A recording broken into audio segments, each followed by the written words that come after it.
For the past 2 weekends, Minnesotans have been swapping fish stories from the lakes. Yeah, the more they tell those stories, the bigger the fish seem to get. But this morning, we have a true story of a big fish in Cass County that's not only 65 feet long, it just had a serious facelift. I traveled to a northern town holding on to its biggest catch as we go finding Minnesota. There are legends in every fishing town. The elusive one. The big one. The one that got away. Oh, yes, it was getting really bad. This is one big muskie in Cass County that almost rotted away. It's been a roadside fixture near Lake Winnebagosh since the 1950s, right next door to the Big Fish Supper Club. And we'd always go by and look at the fish, and as kids come and climb up on the fish.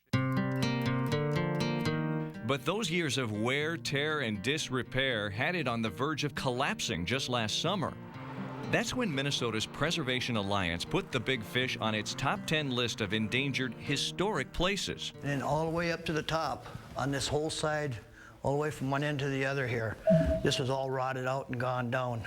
Nationally, there's a movement to preserve roadside attractions like this that might have seemed kitschy to our parents. A big duck in New York, hat and boots in Seattle, Teapot Dome in Zillow, Washington.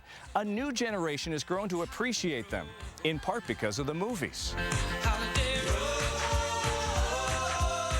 National Lampoon's Vacation in 1983 featured the Big Fish in its opening credits, along with Paul Bunyan and other symbols of Americana, helping to fuel today's nostalgia.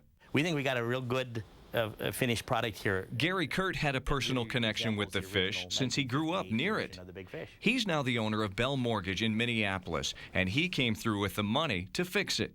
The owner of the fish would email me saying, gosh, people are honking their horns and giving us thumbs up, and some of the older citizens are stopping in and saying, gosh, thanks for doing this. This is really meaningful to a small town like Bena, because not a lot of reasons to stop in Bena.